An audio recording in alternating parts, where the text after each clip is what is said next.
Hello, brothers and sisters, and welcome to another Temple 420 Sesh. Started up here, we're in season 2, and starting to put some new stuff in here and see what new things we've got here. I've got CraigX here, the founder of Temple 420 this morning, and we've just kind of started our day and started into things here. I will start off here with a prayer for everybody who joins us. Dear Almighty Yahweh, thank you for the blessings you give us and helping us remember Sukkot, and that you deliver us and bring us home, and that you have an ultimate plan for us. Thank you for helping us with the things around the world and the helping get some progress in some things. May peace be closer, and we get help with people knowing who you are and seeking your wisdom. Amen. How are you doing this week? It's been an interesting week. Sounds like you're tired or got a cold or so out there. I think I've had a little bit of this throat thing coming and going, where like my throat tightens up on me a bit. It's very weird, coughing and then sneezing, and it's just weird. That doesn't sound very fun. What's that? Said that doesn't sound very fun at all. Yeah, no, it is. It is what it is. How are you doing? Everything good with you and the fam? Yeah, everything's been pretty good and blessed. Trying to get things done this week, and I took off this week to kind of do my Sukkot things and remembering that, even though I do pretty bad at it still. Well, and what did you do for Sukkot? I set up my tent and have been hanging out in my tent, eating in my tent, and kind of trying to bring that to people on Wednesday to kind of know more about it and kind of be on that myself. But And where did you build your booth or your tent? In your backyard? yep, in my backyard. And did you sleep out there? Yep, yeah, have been sleeping out here all week. Okay. And you're doing it for a week. Yes, yeah. Josh Hammer said he was like, oh, the 2-day holiday. And he took 2 days off the holiday. And I'm like, I didn't know this was a 2-day holiday. I always thought of it as like a week. That's what I always thought. Yeah, no, it's interesting. You know who Josh Hammer is? That's the TPUSA guy. Yeah. And he seems a little bit slippery. Hmm. I haven't seen too much of him, just heard a little bit of what Candace said about him, but that wasn't anything too helpful. He gave a rebuttal, like a 30-minute rebuttal to Candace.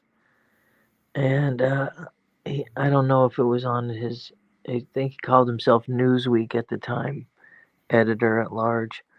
And he he's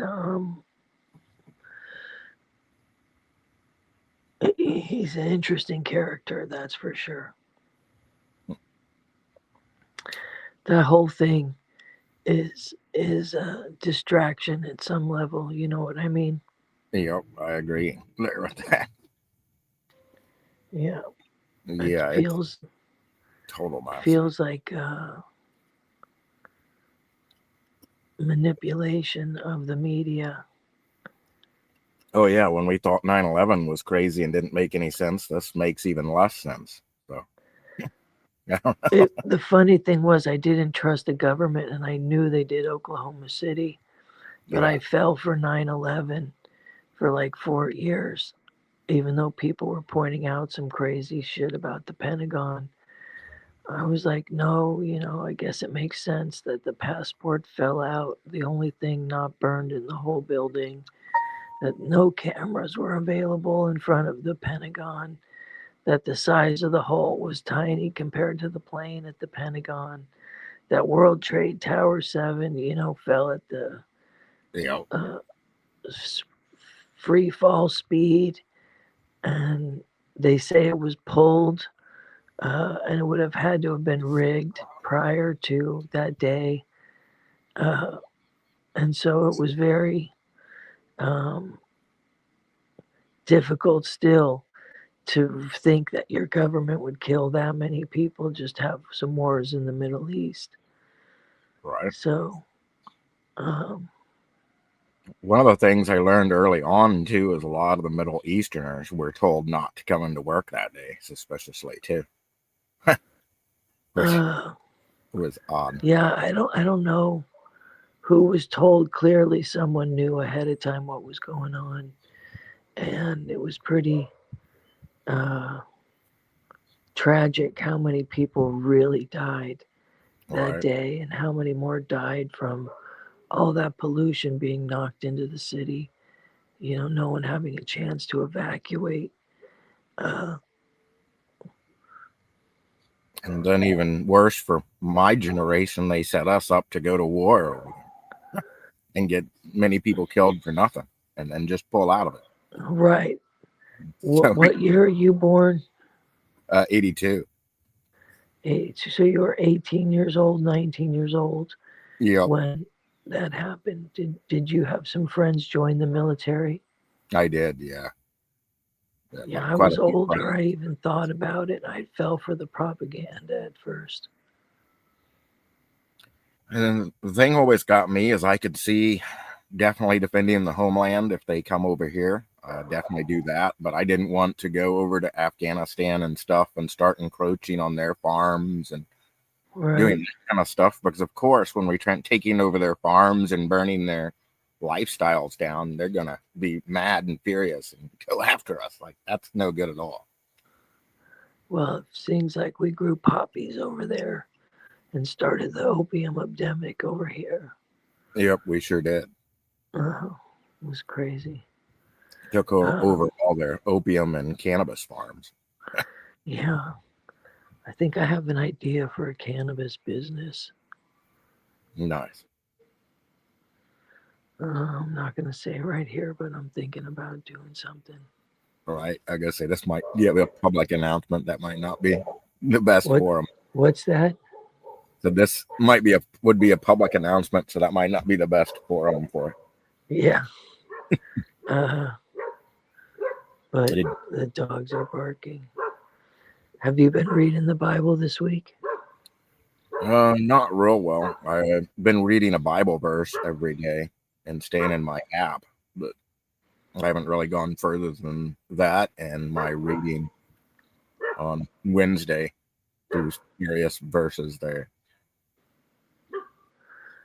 All right. One of the Uh, interesting things that you might have more insight on too is when they would read like the part out of Leviticus. They said for a while they didn't have the Talmud, so they would read out of Ezekiel, or Ezekiel would go through some part of it. So for a while they have like an Ezekiel reading too, until they actually got the not the Talmud based, but the Tanakh back together. um,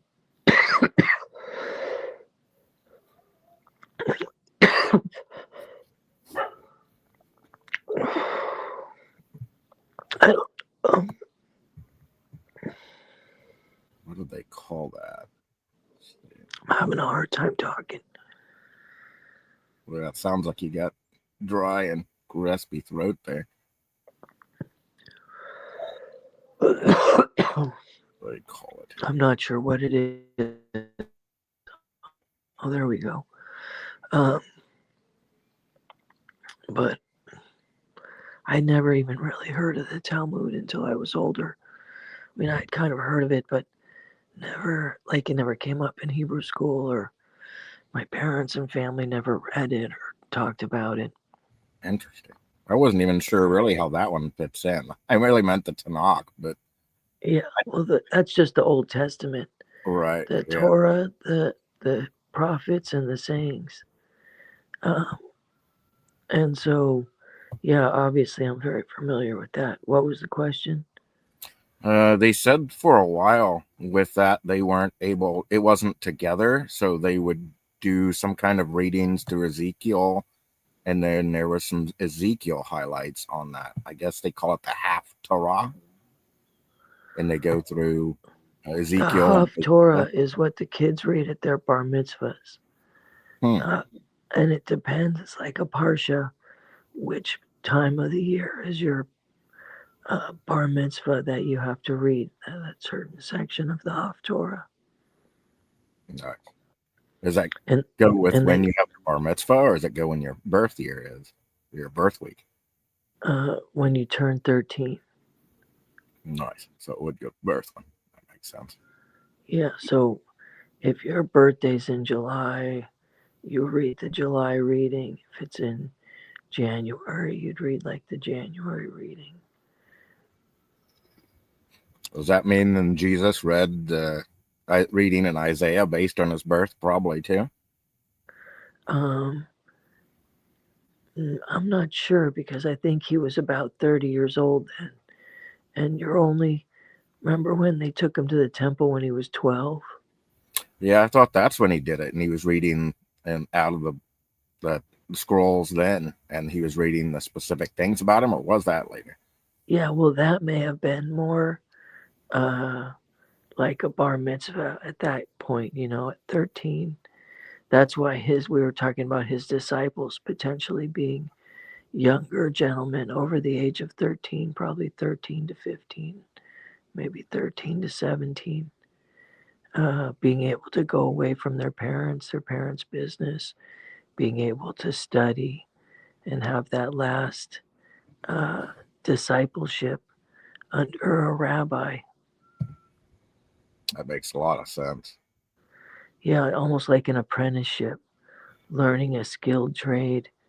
And um, what's interesting about being in a small village like the one I live in, there's a small number of uh, people that live here, and this is mostly a stone building village where a lot of percentage of the men that live in the village work in the construction field, building stone walls, stone houses, stone wells, like lining the wells with stone. Um, and so there's a lot of similarities that I think of all the time when I think about the scriptures uh, and our little village. It makes sense. Him the cornerstone, and sounds like some of the people say Christ may have done more than carpentry too. That he may have done stone and masonry work too. But I don't know if that's got a real basis or not. Yeah, well, his title for working is a worker, a handyman, which was also used for stone workers, not just carpenters.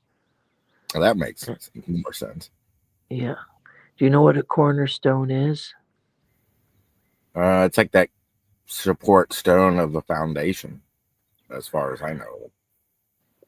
Well, in certain construction going back for years and years, you would use cornerstones and then have wood pallets or some kind of pallets that would hold everything in. Then you'd put in your lime and your cement and your gravel, and you would compact it behind the wood barrier.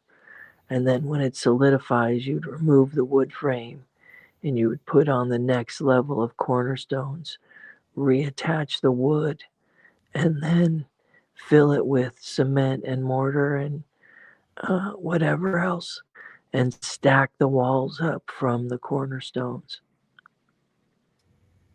That makes sense. Yeah. Yeah, so like when you go to the ancient church in town here, it's the first Christian church in the entire Western Hemisphere. I think it's built in 1519. And there's actual big cornerstones that get smaller and smaller as you go up.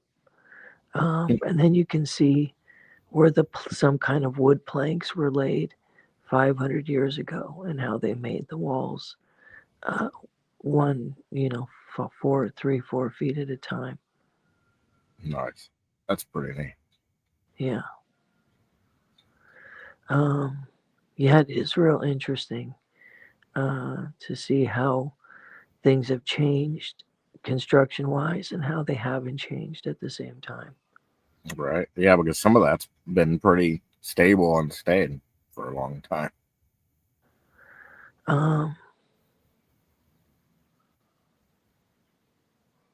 You guys y- run through anything interesting this week? no, I haven't really been reading the Bible. I feel a little uh, not lame.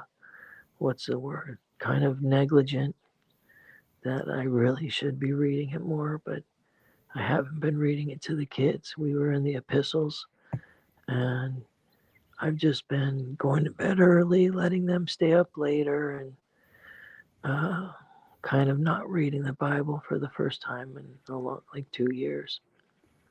So I need to get back into it. Yeah. I haven't been working out either. I got to hit the gym. Oh, So, yeah, that'd be good for you. yeah. Hmm. Do you guys usually celebrate Sukkot or anything? We did a couple years ago. I told you we went to the Amish. Ah, yeah, that one was cool. Yeah, that was the only time I've really celebrated Sukkot. I've seen it in our temple. We built the booth before, and we've participated and volunteered and helped out. And they left the booth up for a week. Uh, but the only time me and the kids ever followed this holiday was when we went to the Amish for a week, and it was a challenge. And I really felt, like I said before, so grateful to be home after pretending to be being a stranger in a strange land and pretending to go through what our ancestors went through for 40 years. It was a challenge. It's where I think I see kind of some of the beauty of it too, is that it puts our mind in kind of that, hey, we're got to go through and get through this, but we'll be able to get back to a state of comfort like God will deliver us to through eventually. Yeah, well, it's nice to have that comfort to come home to, you know. It just made me feel so grateful to have my own bed at that time All and right.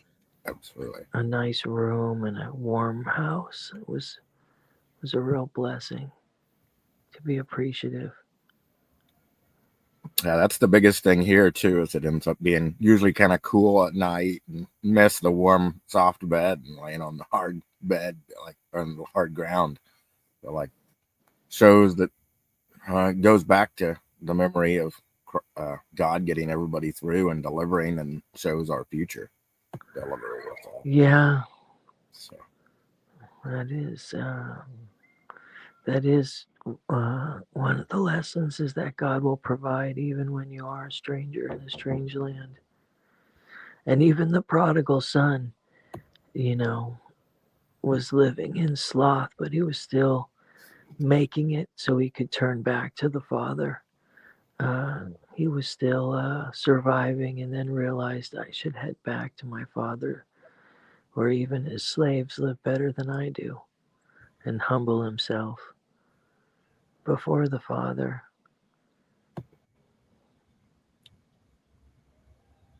You know that story, right? yeah, yeah, Yeah, that was a good one. it is a good one. The parable, I think it's called, because it's a made up story. There's not a real Father. Right. Yeah. Maybe metaphor. He's saying that's what the kingdom of God is like, or the kingdom of heaven. When you turn back towards God, He'll come running to you. And really, the way a lot of people do with that too, they say, hey, I don't want to hang out and do this thing with God and go try life on their own, Yeah, finding it's rougher than they expected. I think I've been doing that this week. I gotta get back to it. Hmm. Wondering what the difference is. I brought up some different verses on Wednesday, but I've got some verses that make more sense on how Sukkot works and When symbolism what? up here. They make more sense when what?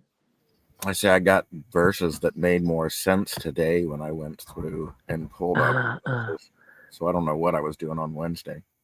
I went through some readings on it though, and we talked about it. Give me an example. Like I have to look at what I had for Wednesday, but I've got like the command for Sukkot when you go through Leviticus and the institution of the feast and the 7 days, like in Leviticus 23:33 through 34. Let's see here. My mouse so slow here. Actually pull it up so I can see what it says specifically. Leviticus 23:33.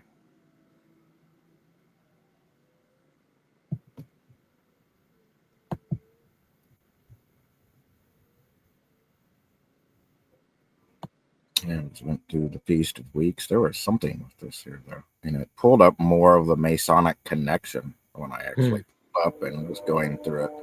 And I didn't find much of that earlier before. So that was good to see. Yeah, the Feast of Booths. Leviticus 23:33. Adonai said to Moses, tell the people of Israel on the 15th day of the 7th month is the Feast of Sukkot for 7 days to Adonai. So I don't know where they got the two. On the first day, there'll be holy combination. Do not do any kind of ordinary work. For 7 days, you are to bring an offering by fire to the Adonai. On the eighth day, you are to have a holy conservation and bring an offering made by fire to the Adonai. It is a day of public assembly. Do not do any ordinary kind of work. These are designed by the times of Adonai that you are to proclaim as holy combinations and bring forth an offering by fire to Adonai, a burnt offering, a grain offering, a sacrifice, and drink offering, each on its own day. Besides the Sabbats of Adonai, your gifts and all your vows and your voluntary offerings that you are to give Adonai. But on the 15th day of the 7th month, when you have gathered the produce of the land, you are to observe the festival of Adonai 7 days. The first day to be a complete rest, and the eighth day to be a complete rest. On the first day, you are to take a choice fruit, palm fronds, thick branches, and river willows, and celebrate the presence of Adonai, your God, for 7 days. You are to observe the feast of Adonai in the 7 days in the year, as it is a permanent regulation, generation after generation, and keep it in the 7th month. You're to live in a Sukkot for 7 days. Every citizen of Israel is to live in a Sukkot. So the generation after generation, you'll know that I have made the people of Israel live in a Sukkot when I brought them out of the land of Egypt. I am Adonai, your God. This Moses announced to the people of Israel the designated times of Adonai. Yep. So it's one of the main feasts. Interesting, and God commanded it for people to remember. And it seems as if there's something prophetic in there about the return of Christ, uh, that he came. Yeah, I Uh, think it would definitely be close to maybe one of these years, maybe the time close to when Christ returns, the trumpets and booths. well, I think if you're looking at the pattern of the the feasts being important in the Messiah, prophetic Messiah's mission, you can see the spring feast uh, being the time of the crucifixion and resurrection, and the Holy Spirit coming on the Feast of Weeks. And now you're talking about the the the Day of Shouts, the Day of Trumpets, Yom Kippur, the Day of Atonement, and then Sukkot, where we uh, live in booths. It's just interesting. Live as strangers. And I think God's supposed to be living among us. He's who we depend on when we live in the booth because He supplied our needs during the time of leaving Egypt. And once again, it goes back to the harvest time too, because I know when I was looking up stuff on it too, that's when you're supposed to take some of your harvest foods and enjoy them in the tent and stuff too. So it seems really related to that harvest once again. Interesting, yeah. Um, yeah. And this one actually mentions too where Jesus actually goes to the Feast of Booths as well in John 7, which somehow I didn't have that earlier when I looked it up. I don't know how I missed that. We went back and forth and talked to some things in the New Testament that supported it and went kind of through it. Supported it, meaning the people were engaged in Sukkot in the New Testament. Yeah, where it showed people engaged in it, and there was the meaning and the symbolism that called back to the Old Testament as well. Yeah. Seems like the whole New Testament is just a big old callback to the Old Testament. Absolutely. How Yeah. beautiful that jungle is out there. Well, that's nice. Yeah. It's got all that tequila growing. And then jungle.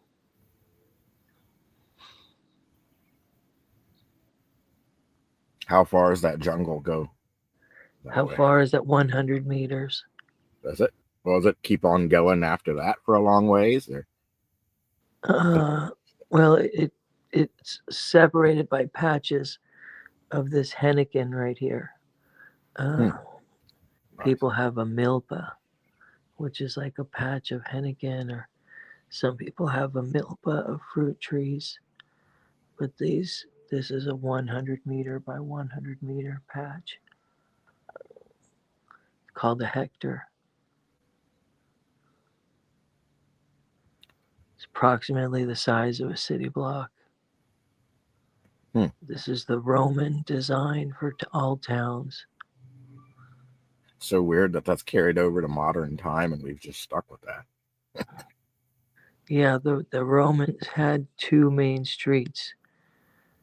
One that ran north-south, one that ran east-west.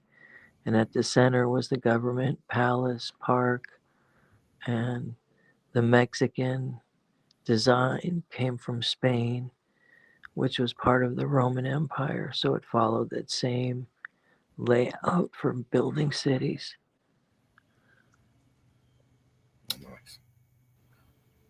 And one of the ones when I was looking this morning too that I wasn't aware of too is the pouring out of the water, which I don't know about that part of it. It related it to, and when I looked it up this morning, to the John 7:37, where Christ is celebrating in the festival booths and declares that he's the living water. John 7:37. Now on the last day of the festival, Hoshana Rabbah, Yeshua stood and cried out, "If anyone is thirsty, let him come to me and drink. Whoever puts his trust in me, as the scripture says, rivers of living water will flow from his innermost being." Now he said this about the Spirit, whom he trusted in him to receive later. The Spirit had not yet been given because Yeshua had not yet been glorified. I know that there's something about pouring out water into water and listening for the sound. And so everyone is there and super, super quiet, listening for the water to speak. Hmm. And that's when he supposedly says this speech uh, that he is the living water.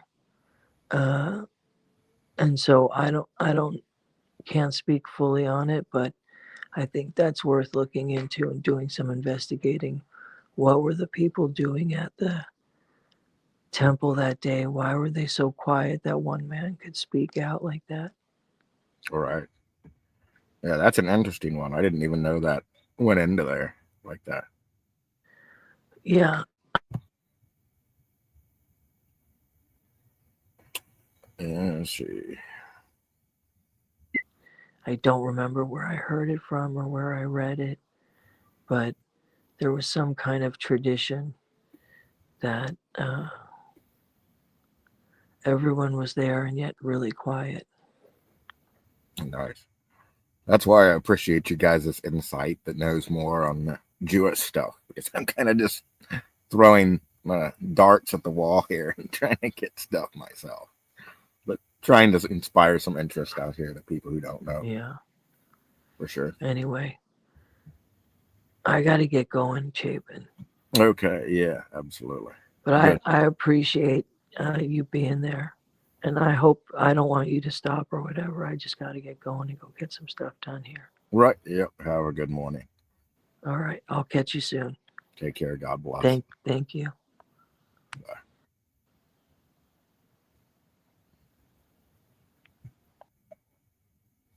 And that was an interesting one here. See what else too I went in, because I don't think I did very good justice to it on Wednesday here when I went through and spoke on this here. We went through and just now discussed the command for it here. It is also the joy of ingathering, which I love a lot about these these festivals and uh, great days that God gave us here too, because it helps sow the end vision and bring things together. Uh, the joy of the gathering, Deuteronomy 16:13.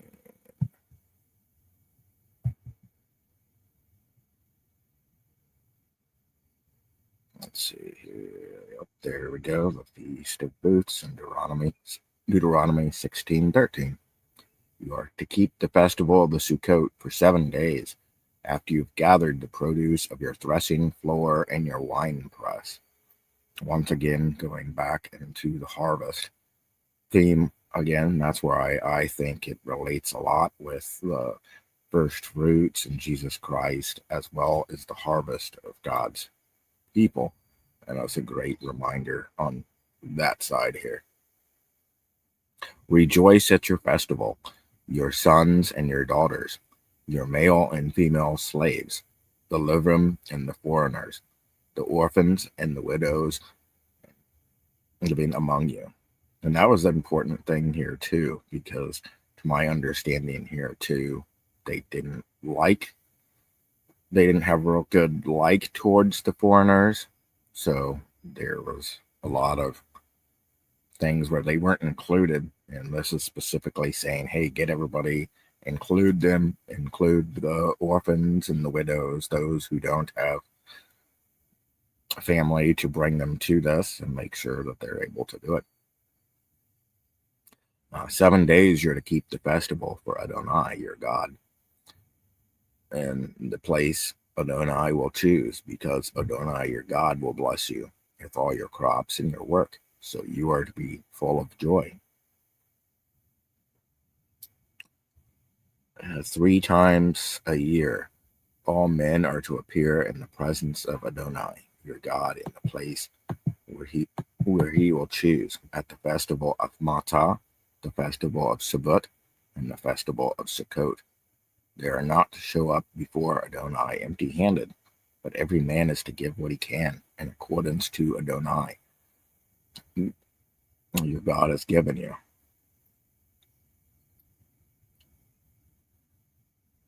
And let's see, and there's also a reference to it in Nehemiah, which says that people rediscover Sukkot after they were exiled.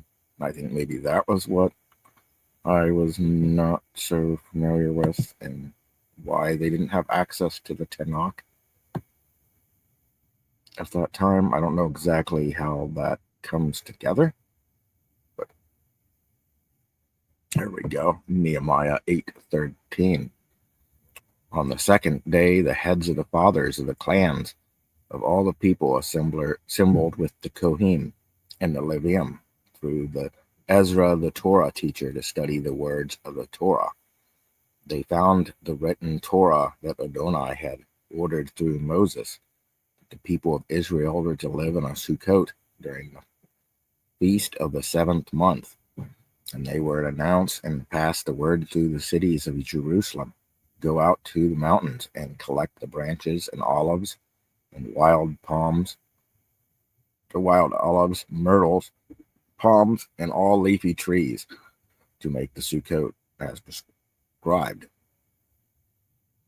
So the people went out and brought them and made Sukkot for themselves, each one on the roof of his house and their courtyards of their house, and the open space by the water gate, and the open space by the Ephraim gate. The entire community of those who had returned from the exile made Sukkot and lived in Sukkot, for the people of Israel had not done since the days of Yeshua, the son of Nun.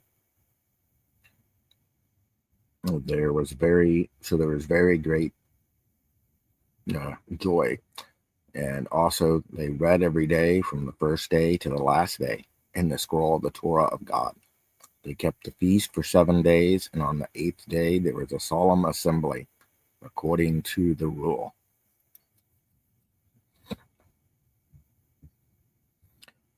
And then there is future prophet fulfillment that say all the nations will go to Jerusalem yearly and worship the King Jesus and celebrate the Sukkot. Of course, it didn't say Jesus at that point, but I think this is going to be something that happens during the millennial reign, if you ask me on it.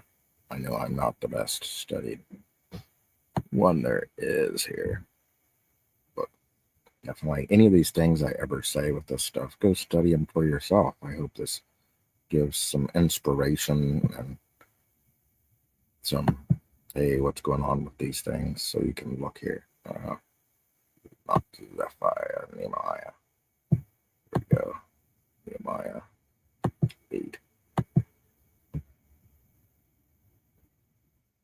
Oh, what was that? I was good at figuring out what I'm jumping here to do.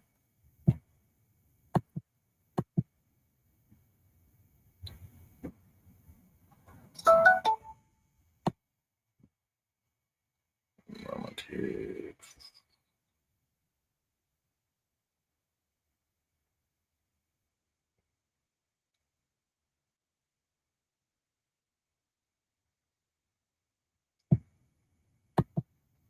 Oh, I can't see that to look. Oh yeah, I was talking about the coming day of the Lord. Through here with this, which I believe is very related here to this. That's why he will be the one, the king that we come to see every year once he's here. Zechariah 14:16. Finally, everyone remaining from the nations that came to attack Jerusalem will go up every year to worship the king, Adonai Tizavot, and to keep the festival of Sukkot. If any of the families of the earth do not go to Jerusalem to worship the king, Adonai Tizavot, no rain will fall on them. If the family of Egypt does not go up, if they refuse to come, they will have no annual overflow from the Nile. Moreover, there will be a plague in which Adonai will strike the nations that don't go up to keep the festival of the Sukkot. This will be Egypt's punishment and the punishment of the nations that do not go to keep the festival. Let's say here too, settlement to that. Let's see. I'll go ahead and run the Zechariah 14:20. When that day comes, this will be written on the bells worn by the horses, consecrated to Adonai, with the cooking pots in the house of Adonai. will be holy as sprinkling bowls over the altar. Yes, every cooking pot of Jerusalem and Judah will be consecrated to Adonai Tizavot. Everyone who offers sacrifices will come, take them, and use them to stew the meat. And when the day comes, they'll no longer be merchants in the house of Adonai Tizavot. And then we saw in there too where Jesus Christ was the living water. And I just talked a little bit about how it's poured out on the. I'm glad we got that insight because that was something that I didn't know, and I don't know why. When I came across this before, I didn't recognize it. Because I'm terribly stumbly, and one of those reasons that you shouldn't follow everything that I say here. You should seek out the wisdom and have God tell you. Well, it says too, it takes the John 1:14. The Word became being and lived with us. We saw the Sinakah of the Father, His only Son, full of grace and full of truth. It says that that's also the Word became flesh. In Greek is the same as tabernacled, which is the word skenu, Skenoo, among us, which is, of course, the symbolic presence of divine dwelling with man. And then it actually is echoed here, it looks like, in Revelation. I'm not familiar with that one, but let's check it out. Revelation 21.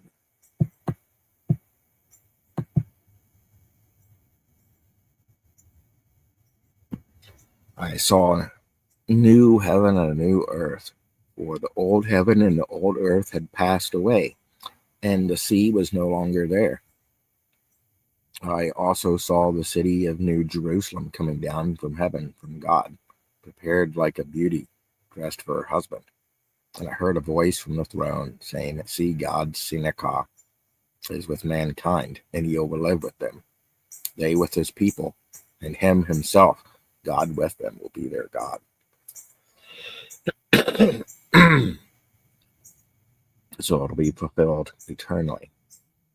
But the tabernacle of Yahweh is with men, and the Sukkot will be fulfilled completely.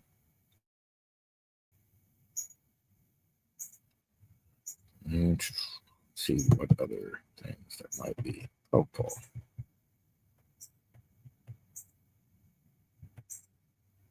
I couldn't think of them on Wednesday here because they have some branches that we spoke about when we went into Leviticus that they were to gather, and I couldn't remember what those 4 things were. It is palm, myrtle, willow, and citron. And it says they do have a water pure pouring ritual, which symbolizes the Rock Kodesh, which is the Holy Spirit outpouring through the waters through Yeshua. And then also during Sukkot, the temple lights were illuminated. And it does have you bring candles and lighting for your tent, which it also says that it relates to the John 8:12, and when Christ says that he is the light of the world.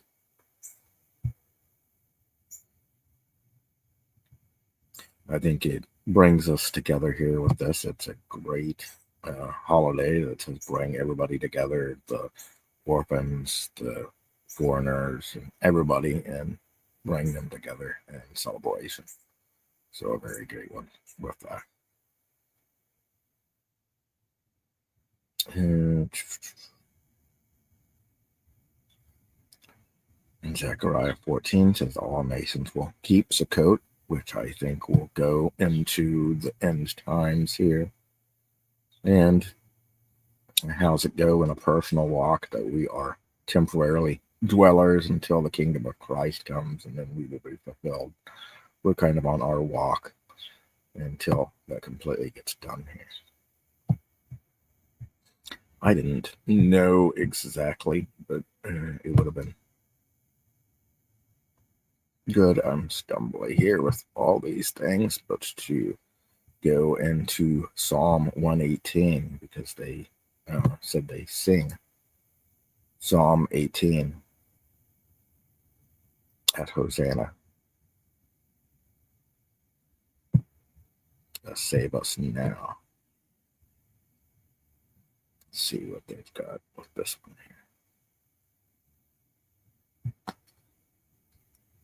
here. Psalm 118. 118:1. Give thanks to Adonai, for he is good, for his grace continues forever. Now let Israel say, his grace continues forever. Now let the house of Aaron say, his grace continues forever. Now let those who fear Adonai say, his grace continues forever. For being hemmed and I called on Yah, he answered and gave me more room. With Adonai by my side, I fear nothing. And what can human beings do to me? With Adonai by my side, I will look at triumph in at those who hate me. It is better to take refuge in Adonai than trust human beings. Better to take refuge in Adonai than put one's trust in princes. The nation all surrounded me. In the name of Adonai, I cut them down. They surrounded me on every side. In the name of Adonai, I cut them down. They surrounded me like bees, but were extinguished as quickly as the fire and thorns. In the name of Adonai, I cut them down. You pushed me hard to make me fall, but Adonai helped me. Yah is my strength and my song. He has become my salvation. The sound of rejoicing and victory is heard in the tents of the righteous. There we go with the tents again. Adonai's right hand struck powerfully. Adonai's right hand is raised in triumph. Adonai's right hand struck powerfully. I will not die. No, I will live and proclaim the great deeds of Yah. Yah disciplined me severely, but I did not hand over to death. Open the gates of righteousness for me. I will enter them and thank Yah. This is the gate of Adonai. The righteousness can enter it. I am thanking you because you answered me. You became my salvation, the very rock the builders rejected and became my cornerstone. More calling back to Jesus Christ. This has came from Adonai, and the eyes in our eyes is amazing.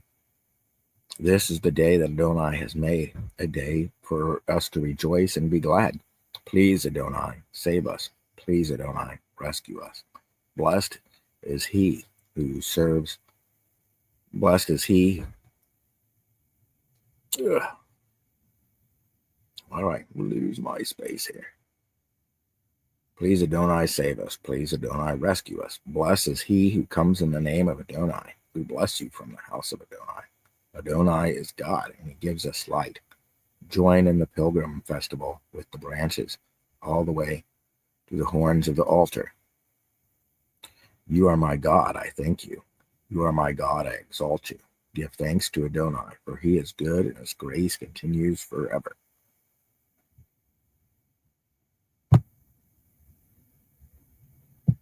And so that gives us some pretty good information here with that.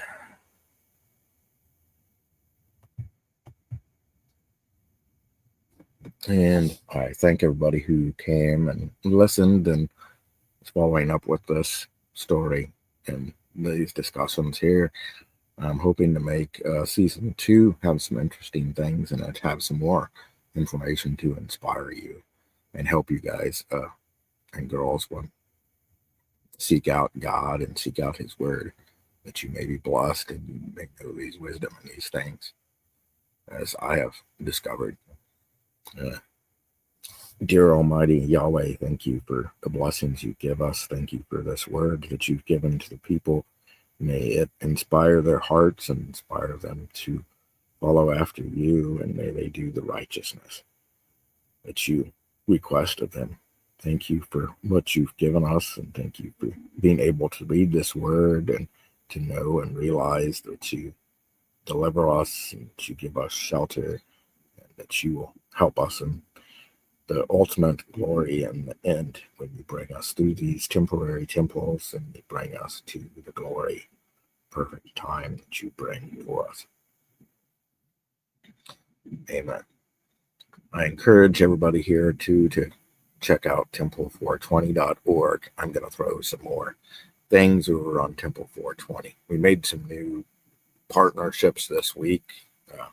Renown Plantation with on this rock church here. If anybody is interested in food donations in the Kansas City area, or I believe the Houston, Texas area, we'll try other places too. If you've got it, definitely send us in submissions and tell us like that. We'll do what we can do to help with that. We also have